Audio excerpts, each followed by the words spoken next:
Hello, everybody. It's Brian, and I wanted to talk about quality control today. So let me just take a bit of a backtrack to review something I talked about before in a previous video, and I'll put a link below in case you haven't seen it. I talked about 3 things I bought that were terrible quality, and I'll say them now so you don't have to necessarily watch the video. But the 3 things are this Brian Eno record called Forever Voiceless, which is the instrumental version of Forever and Ever No More from Brian Eno.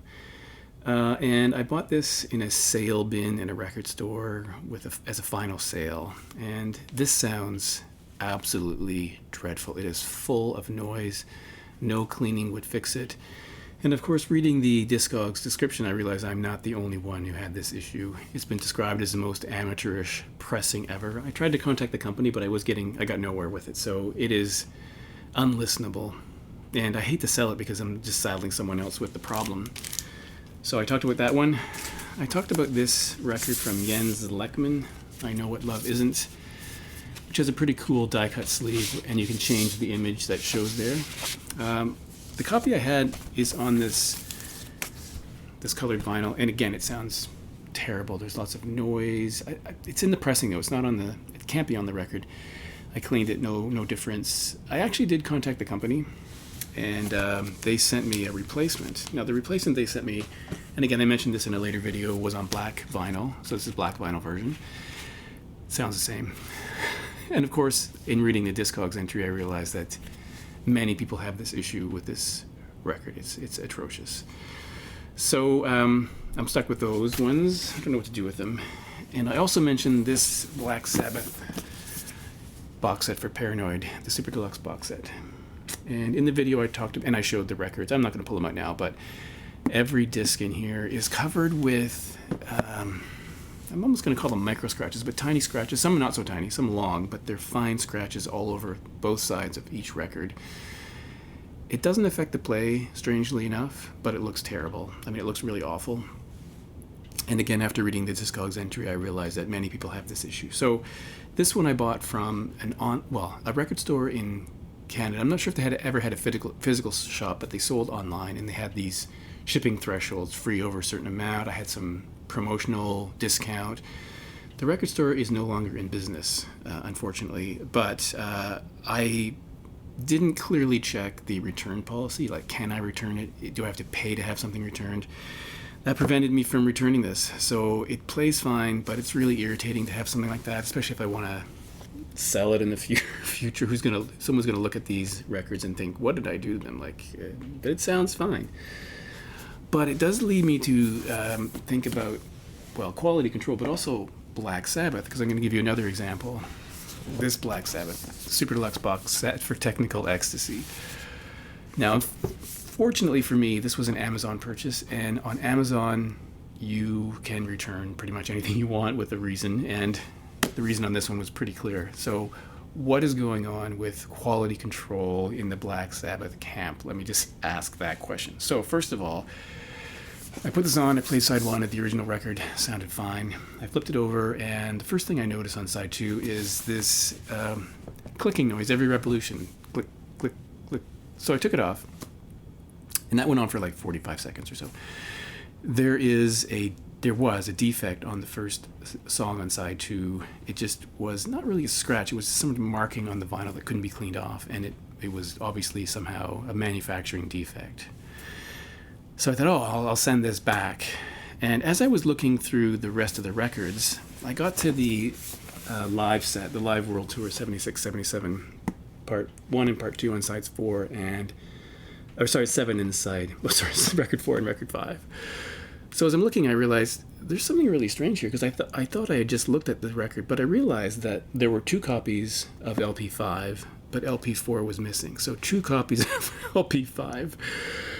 What a weird mistake that is. Not unprecedented, but I was then thinking about, the idea of people sometimes keep their records sealed. They might have a box set that's sealed to preserve the value of it.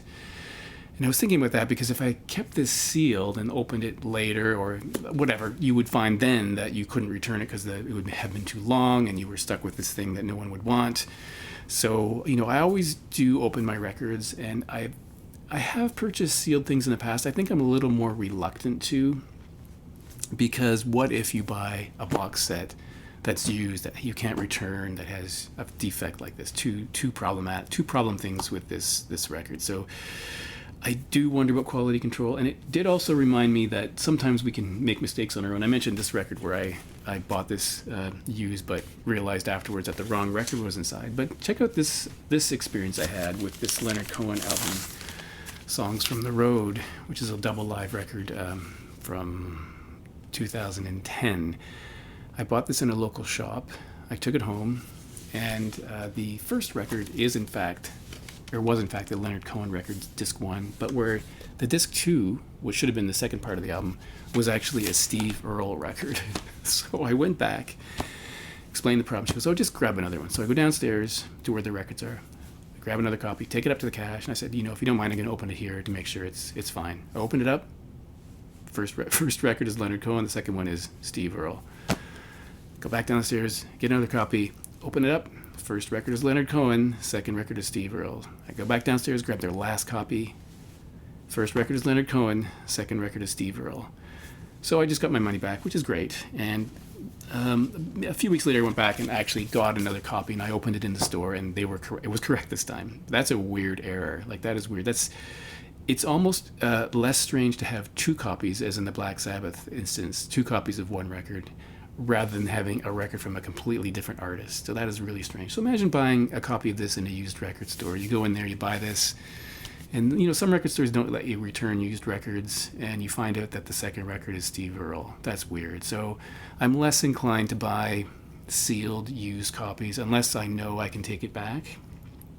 And in terms of online shopping now, I think that unless I know clearly that I can send it back for free, that I don't have to pay for return shipping, I'm probably going to stick with Amazon. Now, as I say, I do like to shop locally, but sometimes the price is really different. Now, here's something I'm going to tell you about that I can't actually show you because I've already sent it back. So just the other day, I got a copy of, oddly, the original version of this record, the Forever Never No More, the vocal version, from Amazon. And I opened up and immediately noticed there were scratches on the first track on side A.